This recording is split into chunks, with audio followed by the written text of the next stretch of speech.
Good evening and welcome to another chance to participate in solving crime. With faces and events we hope you'll find familiar. And here's the number if you do, 01811 8055.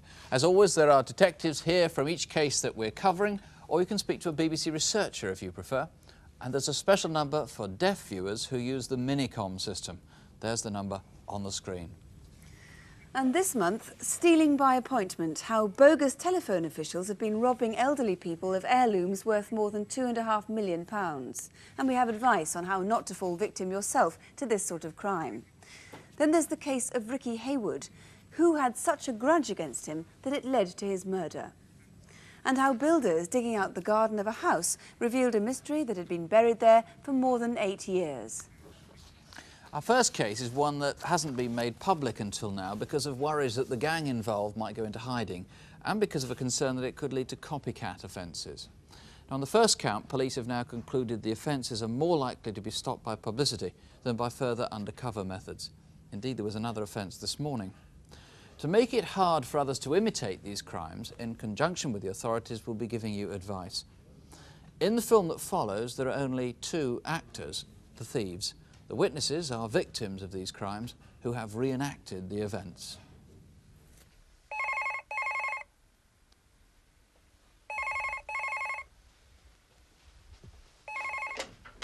Hello? No, sorry, there's no one of that name here. You must have the wrong number. Yes, goodbye.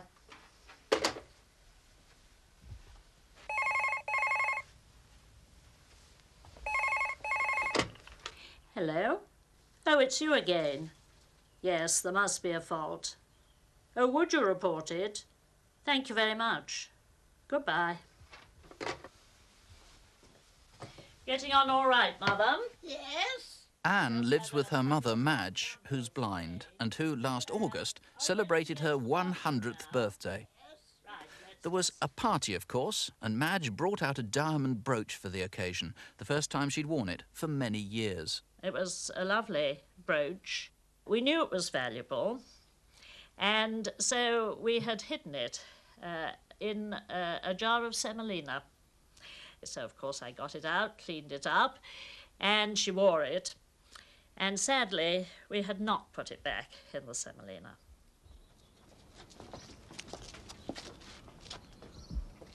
Hello. British Telecom. Oh, yes, come up. I have to get a screwdriver from the van. Oh, all right. Thank you. I thought it was a bit odd, so I went into my mother's room and I saw a British Telecom van standing outside there. So I thought, well, that's fine. Ah, hello. Here's my pass. Yes. You got a fault on your line? That's right, yes. Right. So where's your other box? I haven't got another box. No, you must have, because, look, you see this wire here, right? Yes. Now that's got to go in. Well, at first I thought they were just quite ordinary people. And then as the event went on, they were rather hyped up. Have a look around, is that right? Yes, of course. Yes. We kept rushing around from one place to another, and he kept calling my attention to things. Shall I have a look down there? Yeah, do you want to go and see what's down there? Oh, hang on a second, love. Look, I've got something to show you. Look, you see this wire here, right? Yes. And that's leading over towards there. Yes. So your box has got to be over there somewhere. Oh, what's I through see. there? Well, that's my bedroom, but if you want to go in, Can I that's look? Is that fine. right? Yes, of Oh, course. Yes.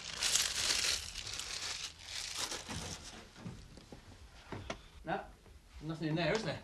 Oh, I didn't think there was, no. It's got me beat, this one has. Yes. Oh, dear.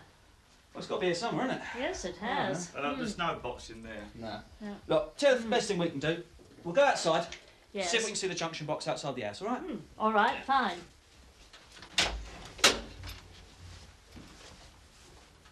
Needless to say, 30 minutes later, they'd failed to return. And my jewelry's gone. It was quite painful. It's all gone. The valuables have gone. I really felt let down and sore, bruised emotionally, I suppose. I felt very sad too, and especially I felt sad for my mother, because this was her jewellery that had been taken. And this pendant, she had worn it on her wedding day. Now, she was married in 1908, and her mother had lent it to her.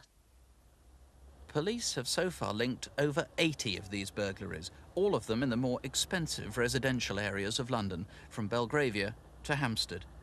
One of them took place in mid-January, a month ago. Well, it started on the Monday morning. I had several wrong telephone numbers.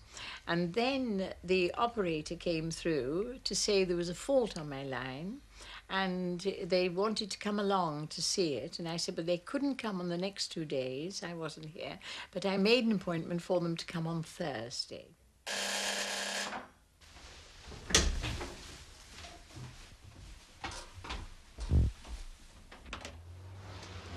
British Telecom, Yes, comes to take I all am the phones. expecting. How many phones have you got? 2. One in the hall here and the other in the bedroom there. Right. Where's your junction box? In the bedroom, under the bedroom window.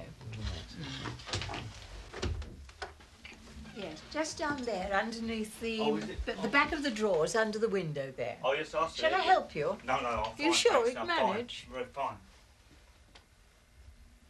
Any chance of a cup of tea? Is there? Yes, right. Then I'll go and put the kettle on.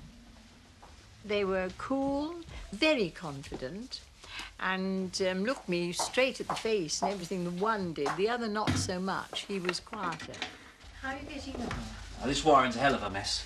How many junction boxes have you got? Only one in the bedroom. You sure? I mean, Yes, quite what's in sure. here? Nothing in there, no wires or telephone. No, I need another junction. I feel they did manipulate me.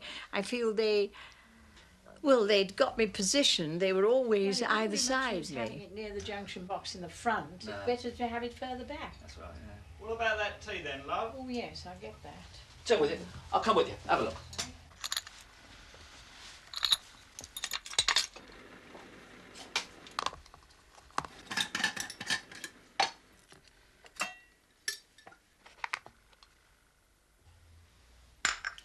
Would you like another cup? Perhaps later, love. I couldn't believe that I'd been taken in. I felt angry, too, to think that I'd been so deceived and so, well, a confidence trick played on me, and I felt horrible. Needs to be a bit further down there, perhaps. And all those doors. No, I'll be all right here. Sure. Well, Yeah. where will the telephone go? We can put that on the kitchen wall for you. Yeah, Far it'll be about, better, yes. be about 10 minutes on this one. Will it? Yeah, it'll be no problem, love, yeah. I mean, my husband's dead now, and they were presents from him. And naturally, I felt awful, horrible, as anyone would, when you can't, and they're sort of sentimental value that you can't replace. I mean, whatever else one might have, it's not the same. One thing about these sort of crimes, Ken Collins, is that they're very dangerous for the offenders because they have to betray their own identity. They can't wear masks and so forth. What do we know about these offenders? Well, I can give 2 things. I can give their descriptions first, and then I can tell you about basically the makeup of their character. The first man I would describe as 30 to 45 years of age, 5 feet 9 inches tall, slim build, dark brown hair, and he has a beard and glasses. The second of the 2 has been described as 30 to 40 years, 5 feet 7 inches tall, stocky build with a round face with thinning light brown hair. A feature of this man, a number of witnesses have described him as having bright blue protruding eyes. One of the witnesses said they were very confident, so confident that they carried on even though they were under security cameras at times. What do we know about the personalities, apart from their confidence? Well, they're very plausible. They display an amount of technical knowledge regarding telephone engineering. They could in fact be telephone engineers, could they? I mean, real ones, or have been engineers at one stage. There is a possibility. Certainly, British Telecom are extremely anxious to catch them. We've put up a £10,000 reward. We've got some copies of paintings that were stolen, which were, these are pretty distinctive, aren't they? They are. The paintings that are being shown on the screen now are a few of a collection that were taken. I feel certain that someone somewhere has either seen these, been offered them for sale, or indeed may even have purchased them quite innocently. OK, well, here's the number if you can help in any way, 01811 8055. Or you can call Hampstead Police Station in London. That's 01725 4212. Ask for Hampstead Police Station, 01725 4212. Well, now, there are some quite simple ways to outwit the doorstep con men. As long as you're aware of what those are and put them into practice, you'll have the reassurance of knowing that you won't be one of the victims of this unusual sort of crime. And with me now is Inspector Keith Brain from the Metropolitan Crime Prevention Unit. So what's your advice on dealing with anyone who might try to commit that kind of crime? Well, first of all, it is an unusual crime, but it's very unusual for a telephone engineer to need to call up the house without you notifying them of a fault. So it's almost invariably the case that they will only call at your request. Now, if someone does suggest that you've got a fault on your telephone line, for technical reasons, it's best to contact a friend and ask them to ring 151 to report the fault on another line or to check it. Right, so that's not going to be easy. If people have been watching this, they won't be able to do that again. No. Now, doorstep conmen, of course, come in various guises. That's right. We must always be on guard against a con man. Invariably he's a man, but quite often he's a woman or even a child as well. And it is always a very useful thing to do to write down the telephone numbers of all the services in your area on a card, and including the account numbers as well, and keep them handy by the telephone call to check should you have an unexpected caller. So if a caller comes and says they're from the water board or the gas board, you ask them to wait, go and phone the number and check with HQ that they are who they say they are. That's right, yes. Now, also, I suppose it's a good idea to keep a note of local police telephone numbers by the telephone. Well, that's always an essential point as well. Very important to keep a note of police. And if I can just say that before opening the door to any stranger, you should check the door, and before you even open the door, put the chain on. Ask them who they are and what they want.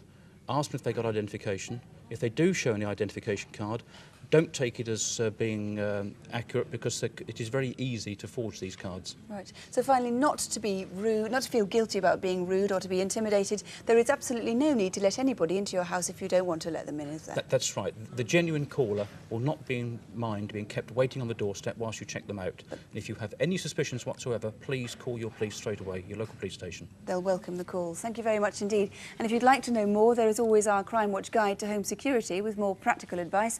That's published by the BBC at £3.95. Now let's quickly bring you up to date with last month's programme. 6 people have been arrested, and in 3 further cases viewers have been able to put names to suspects. One of the reconstructions prompted more calls, in fact, than any other since Crimewatch began. 426 viewers have rung in so far. That was in response to the search for a curb crawler in and around Lancashire. For over 6 years he's been accosting girls and women. On occasions they've been indecently assaulted, and he's even attempted to abduct them. 2 viewers reported additional offences which were almost certainly committed by the same man, and detectives have been sorting through no fewer than 123 named suspects, 12 of whom are still of interest to them. And also, if you saw the programme last month, you'll remember the car mechanic from Oldham who'd been murdered, Lawrence Winstanley. The detectives had such a good response on this case that they have reinstated now a direct line to their incident room. They'd particularly like one person to ring back, and that's the viewer who called with a precise history of the red Cortina that Lawrence used to own. So please do ring. The line in Halifax is 337021. That's 0422, the direct line to Halifax, 337021. There were 160 calls about the jewellery robbery in Warrington, but the truth is there really hasn't been much progress since. There's more positive news in other cases. On the armed raid in the City of London, as a direct result of our appeal, a man has been charged with robbery. On photocall, viewers were able to identify 3 suspects, and in a 4th case, 3 men have been arrested. 2 have been charged with burglary and 1 with handling stolen property. Well, now this month's photocall with Faces of People, police would like to help with their inquiries. Here's Superintendent David Hatcher with the details. First on photo call, Avon and Somerset Police need your help to find George Derek Johnston, who may have information about a number of armed robberies from which over £20,000 has been obtained. He's known to have visited Bristol, Brighton, Leeds, London, Southampton and Dublin, and travels the country as a hitchhiker staying in guest houses or hotels. George Johnston is 34 years old, 5'11", medium build and has brown hair. He has tattoos of a snake on one arm and a butterfly on the other. Now, he's also called himself George or John Jurgenstein, Andrew Smelcher, David Brian Janston and Gavin Brian Cunningham. So if you've met him using any of these names or know where he might be, call us now. Next, Gloucestershire Police need your help to find these 3 people. Their movements were captured on security video in the jewellery section of Cavendish House department store, Cheltenham, on Saturday the 27th of January. It's 4:30 p.m. and we can see the woman in the black coat talking to a sales assistant. The man on the right in bright coloured clothes calls another assistant over to him. We believe the man in the flying jacket at this point takes rings worth £35,000 and then quickly leaves the shop. He's in his mid to late 20s and is about 5 foot 7 inches tall. The other man is also in his mid to late 20s but is much taller, about 5 foot 10 to 6 feet. He has a tanned complexion. The woman is in her late 30s and is 5 foot 6 inches tall. She probably has an Irish accent. If you recognise any of these three people, please ring. The Regional Crime Squad in Essex would like to speak to Tommy Powell. He may have some information about a seizure of £3 million worth of cannabis in October 1988. He was last seen by my colleagues at this hospital, Holly House, Buckhurst Hill, Essex. But he discharged himself on October the 7th, 1988. Tommy Powell comes from the East End of London. He's 46 years old, 5 foot 10 and extremely well built. Since this photograph was taken, he has been scarred on his right cheek, so if you've seen him, please phone us. And lastly, do you recognise this man who's seen here robbing a bank in south-east London? He's wanted in connection with several robberies in the area over the last 3 months, totalling £5,000. He was captured by the security camera here at the Midland Bank, Forest Hill, South London, on Tuesday the 7th of November. And again here at the TSB in Sydenham, South London, exactly 1 month ago, on Monday the 15th of January. On each occasion he produced a note demanding money. It told the cashiers that he had a gun. He is described as between 23 and 25 years old and 5 foot 9 inches tall.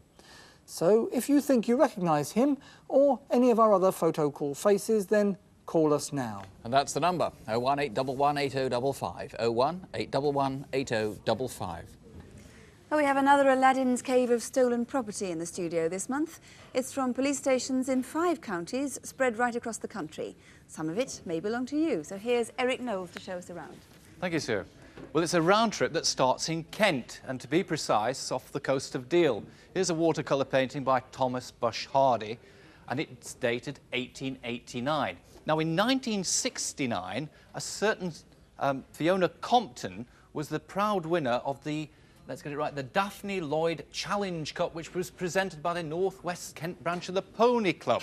So, from a lady in Kent to a lady of Spain, and a gorgeous señorita, the work of one Henry Parsons Riviere, from around about 1870, and dated Le Carnival. From our friend here, we're moving now to Italy. And in particular, this little timepiece. It shows a bell tower, and beating away at the top is a tiny little gold bell. So, from Italy we move over to France, and a good bronze figure. Its title is Suzanne. The artist's name I've never come across before, Le Ezeli. Now, he obviously understood and appreciated the female form. I'm afraid behind me this gilt bronze Buddha is Burmese and not of any great age whatsoever. So all that glitters is not gold. And that's equally true of this fascinating early 19th century bangle. Now, it contains a miniature of an eye, and that's almost certainly the eye of a loved one who would have worn it. Equally unusual is this sort of mahogany inkstand. It's got lots of fitted drawers, and they all fit quite snugly. There's a taper stick at the back. Now, fitting not quite so snugly was this Art Nouveau glass vase. It fits into a stand that's perfectly okay, but they had to go as far as grinding the base to make the thing fit. It's a dubious marriage. Not so dubious is the marriage here. This ivory group of a cavalier and lady, well, she's been donning his socks since around about 1870. Now, if ever an artist's name was synonymous with this programme, I suppose it would have to be John Constable. And here is a potentially interesting painting. It's of Richmond Hill, lots of storm clouds, typical composition. So, I said it was a round trip in Kent, and is it pushing it a bit too far to end with a Canterbury? Typical form, Victorian, Burwood, and lots of the typical features. Carved columns, and there we see the drawer at the base. So, if you recognise any items in my Aladdin's Cave, please be a genie and get in touch. And the number to get in touch too, if there's anything you think is yours, 01811 8055. 01811 8055. Our second reconstruction tonight is a case which Hampshire police have been investigating for the past 16 weeks. It's the murder of an antique jewellery and furniture dealer. 36-year-old Ricky Haywood was shot dead at his flat in Southampton on the evening of Monday, the 16th of October. Detectives have some leads, but not enough to trace who killed him or why. Before his death, Ricky had been trying to negotiate a deal on a farm property just outside Southampton at a village called Cadnam, and that's where our reconstruction now begins. Ricky Haywood dreamed of being a millionaire by the time he was 40, but he'd got into debt. He'd put a deposit of £25,000 on this 3-acre farm he wanted to buy, intending to sell off the land and make a large profit. But he still needed another £55,000 before he could close the deal.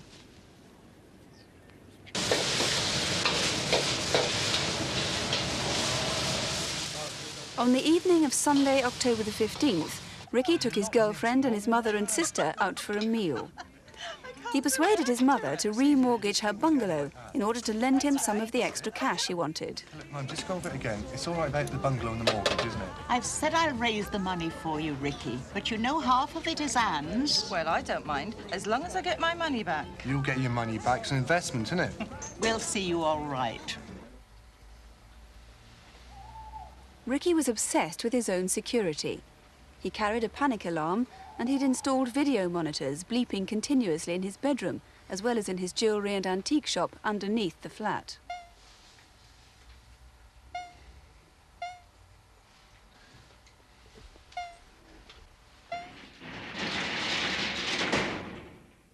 The following Monday morning, Ricky opened his shop, Ambience, at around 10:30 as usual. Haywood? Hello, Mr. Haywood. Yeah, hello. Any news? Well, I got my mother's bungalow as part of the package extra. Well, that'll help, but... yeah, so we got a deal, Ricky yeah? had been counting on making a deal with some financial consultants. Say 12:30. Right. Well, I'll see you about 12:30 then. Yeah, 12:30. Cheers. Bye.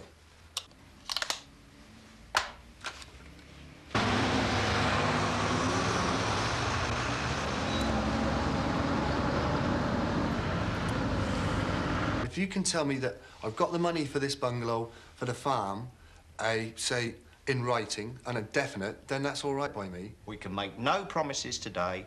The consultants told police that Ricky didn't take kindly to the news that it would take a few days to arrange things.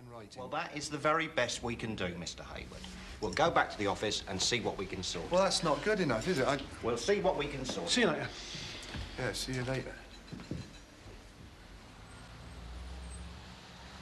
Shortly after that, at about 1:30, he got a call from his girlfriend.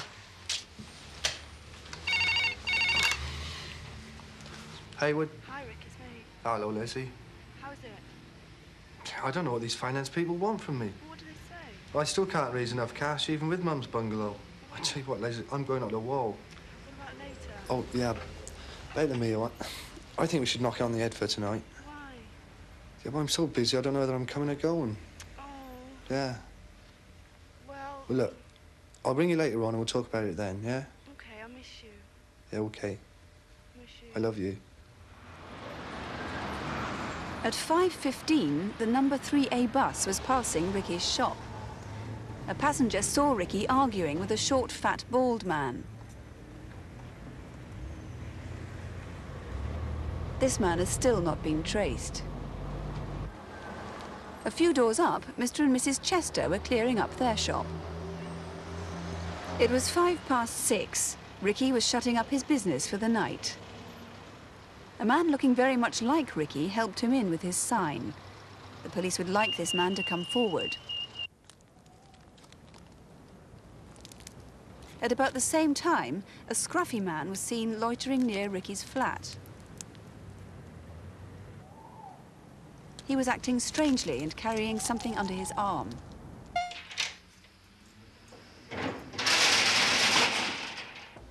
At 6:30 that evening, Ricky was walking down the alleyway to his flat. No one knows whether he entered his flat alone, but he seems to have gone through his usual routine.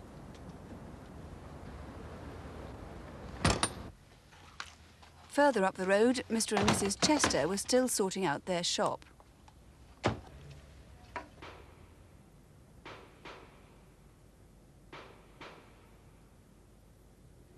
Hey, Mal.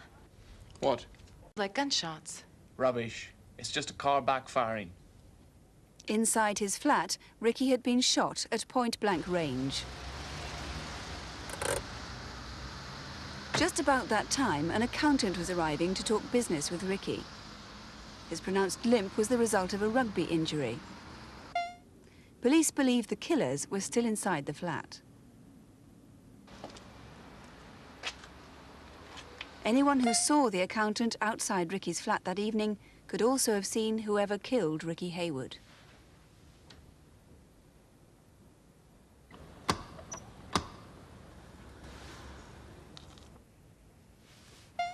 The accountant waited for 5 minutes before going back to his car. Oh, wait, I want a double lock. By this time, the Chesters were leaving. Mrs. Chester noticed a red car outside Ricky's shop. Right, let's go. Okay.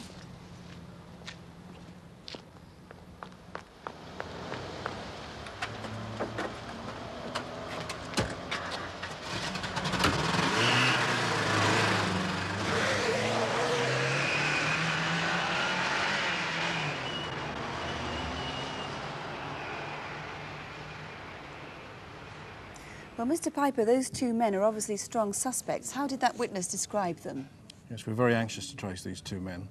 They're both described as in their late 20s. The first one is described as about 5'8" to 9". He was very slim and he was wearing tight-fitting trousers and a sort of blouson jacket. The second man, as I've said, same age, but he was taller. He was probably about 5'11" and he had fair hair and he was dressed very similar to the first man.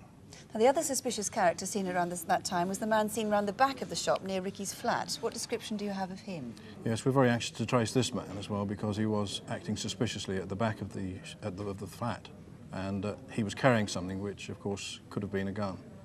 You've brought a gun into the studio, which is a replica, is it, of the gun you think was used to kill Ricky? Yes, this is a gun which the experts tell us is very similar to the gun that was used to kill Mr. Haywood. It's a small .22 caliber handgun. It's quite old and probably quite warm. Right. The other person you'd like to speak to is the man who was seen from a passenger on a passing bus arguing with Ricky inside the shop. Yes, again, we want to trace this man. He was arguing with Ricky at about 5 o'clock that evening in the shop. Now, he is described as about 40 years. He was stocky and he had receding hair which was brushed straight back. Do you believe that Ricky knew whoever it was who killed him? Well, Mr. Haywood had bought stolen property and he mixed with some rather shady characters. There was no sign of any struggle in the flat, so the indication must be that he knew who killed him. It's unfortunate, of course, that Ricky's security cameras weren't recording that night. His shop was broken into that night too.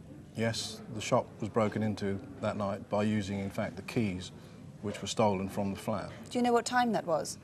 Well, we think that was after 7 o'clock that evening. In fact, when the shop was entered, this would have activated a blue light alarm. And this alarm was flashing for some time. We think that it happened before 8:30 and after 7 o'clock. And you believe whoever broke into the shop killed Ricky? Yes, we do. Whoever broke into the shop didn't steal valuable jewellery and cash. They opened the safe, but it does appear they were looking for something specific. All right, Mr. Piper, thank you very much. Ricky's mother has put up a £25,000 reward for this. If there's anything at all you know which might help the police to solve the murder, please do ring us. The number here in the studio is 01811 8055, or you can ring the Southampton Incident Room on 0703 581111. That's 0703, the code for Southampton, 581111. Just to tell you, we've had a lot of calls on the bogus telecom officials operating in London, including at least one caller who claims to recognise one of the men. In our programme last September, Strathclyde detectives were trying to trace a man for frauds and thefts committed against elderly people in Scotland and the north of England. He has since been arrested, and last month he pleaded guilty to 103 charges, including 57 of fraud. He's been sentenced to 6 years in prison. And in the same programme, we filmed on London's South Bank complex where a young musician was shot and seriously injured when he courageously tried to stop a robbery. 2 weeks ago, a man was arrested in West London and he's been charged with robbery, attempted murder and a firearms offence. He's now awaiting trial. And now to Incident Desk, where we invite the police to appeal to you directly. Here's Superintendent David Hatcher.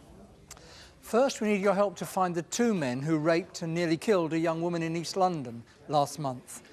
On Sunday the 28th of January, she was travelling home on the N98 night bus to Romford, which left Trafalgar Square in central London at 20 to 3 in the morning.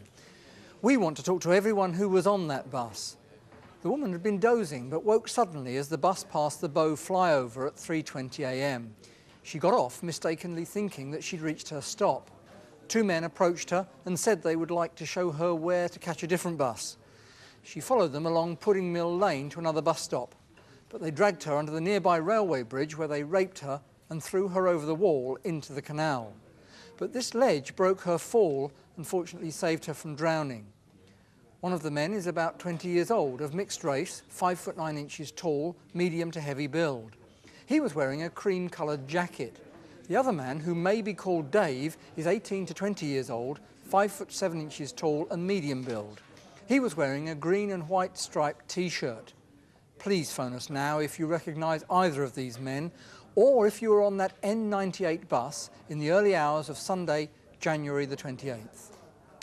Next, Surrey police need your help to catch 2 armed robbers who got away with nearly £3,500 on Friday the 19th of January. Half an hour before the robbery, at 1:30, a car was hijacked from the council car park next to the George in Slough. The driver of this blue Cavalier had been eating his lunch in the car when he was threatened by a masked man with a handgun. At 1:55 at Barclays Bank in Virginia Water, 2 masked men entered brandishing handguns. They threatened staff and 2 elderly customers. We believe that the man in the balaclava is the one who hijacked the Cavalier in Slough. The other man may be left-handed. The 2 men then escaped in the stolen Cavalier and drove it half a mile to the A30, abandoning it on the forecourt of Chiquito's Mexican restaurant. About 15 minutes before the robbery, witnesses remember seeing 3 men here in a parked Ford Escort. This was probably their second getaway vehicle. At one point, 2 of them got out of the car and swapped jackets.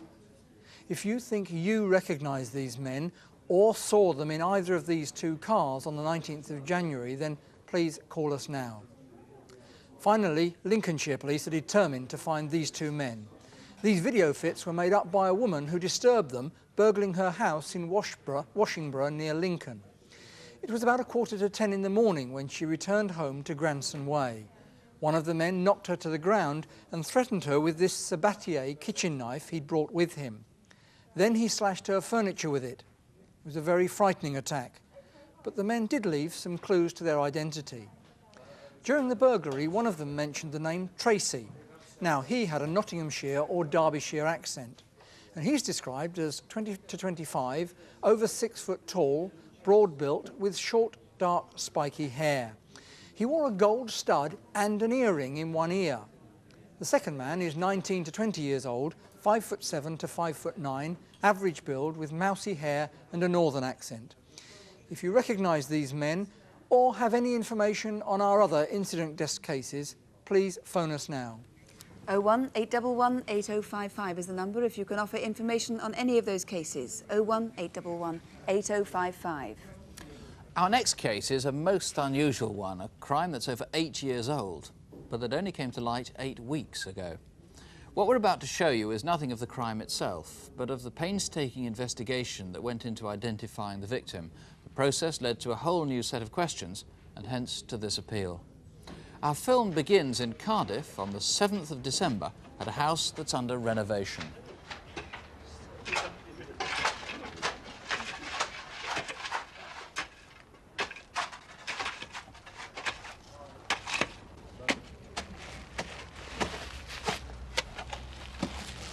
Wrapped in polythene and a roll of carpet was what looked like a human skeleton. When the police had checked out the finding, a major inquiry was launched. Within days, 80 officers had been brought in on the case, led by Detective Chief Superintendent John Williams. We faced a dilemma at this time, having only the skeletal remains with nothing else whatsoever. We first of all sent it to an odontologist, a Dr. Whitaker of Cardiff. Once one's presented with the specimen, it's important to try to get information from it without damaging it initially. And so we usually use X-rays or take a radiograph like this. You can see here that inside the jawbones, and in the top jaw here as well, there are a large number of teeth that haven't yet come through into the mouth. And you can see that they are still undergoing development. And we know how long it takes for that kind of root to grow, so it's obvious that from that information we could work out exactly how old this individual was when they died. He was able to tell us that the body was that of a female, probably aged between 14 to 17 years of age, and indeed he was able further to tell us that it was probably of a young girl aged about 15.5 to 16 years of age. It wasn't much to go on, but the police now knew not just the victim's age, but height, sex, and approximate date of death. At the incident room in Norbury Road in Cardiff, a search was made of missing persons files, and they began the laborious task of tracing everyone who'd lived in any of the dozen bedsits at 27 and 29 Fitzhamon Embankment, where the body had been found. We then consulted Richard Neve, a medical illustrator from Manchester University. We sent him the skull, and from that he was able to build up for us a facial impression from the skeleton. Using models, Richard Neve explains how the victim's face was recreated. The first thing to do is, of course, to prepare the skull so that the face can be built on it. Next stage is to take the plaster skull and then to mark 21 points over the face, and these are the sites from which measurements have been taken of soft tissue thickness. And holes are drilled in here and pegs inserted, and the pegs represent the average thickness of soft tissue to be found on the human face at these particular sites. So that means that when the face is built over the skull, it is not just a matter of imagination, it is done quite deliberately. This turned out to be a striking likeness. You may not have known this girl by name, but do you recall her from the early 1980s?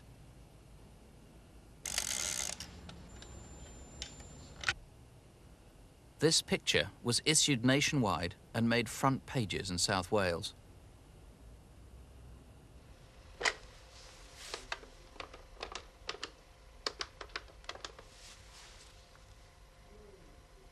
Oh, hello. I think I recognise the girl in the picture.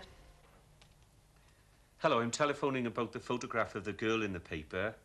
As a result of a massive publicity campaign, 2 social workers rang the incident room at Cardiff and gave us the name of the person that they thought resembled the impression. We were then able to get dental records, which we took to the odontologist, and as a result of that, we were able to identify the remains in the carpet as that of the girl, Karen Price, from Cardiff. Karen was 15 when this photograph was taken, a few months before she disappeared. She'd been in care since she was 10, but in July 1981, she absconded from the Miser Eglise Assessment Centre in Pontypridd. Very little is known about what happened to her from then on, but she was known to hang around the bus station at Wood Street, opposite Cardiff Central Railway Station. Detectives are very anxious for any help they can get from anyone who knew Karen or thinks they might have met her. This is Big Astley's Cafe, just in front of the bus station. Did you eat here in the summer of 1981? When Karen had run away from homes before, and she'd done so several times, she often came here for a coffee.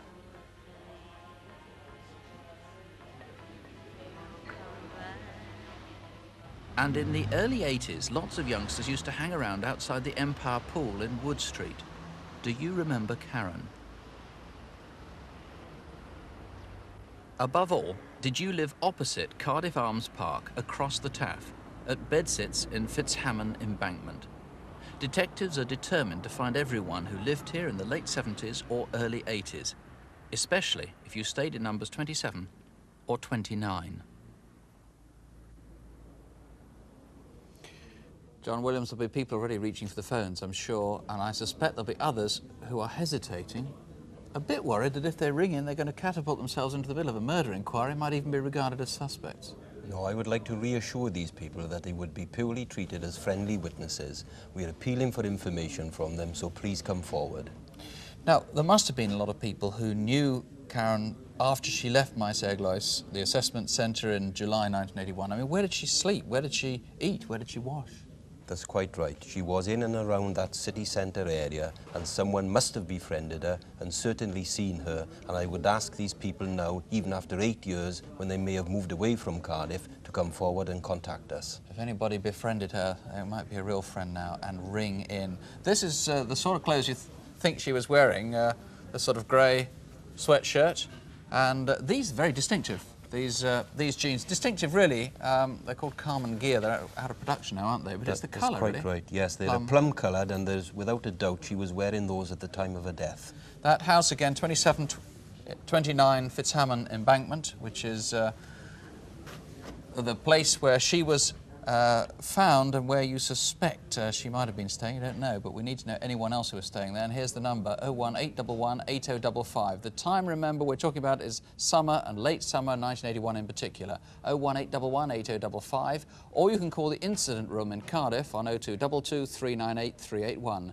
That's 0222, the code for Cardiff, 398 381. Looking at the screen here, I can see that calls are still flooding in on the bogus officials. We're also getting a lot of calls on George Johnston from our photo call, but the sightings are all over the country, which figures because he did travel all over the country. Anyway, for the moment, that's all. If you've been trying to get through to us and you haven't managed it yet, do keep trying. Our lines here will be open until midnight. Failing that, phone your local police or the relevant investigating police force, and those numbers are on CFAX, if you have that, on page 618.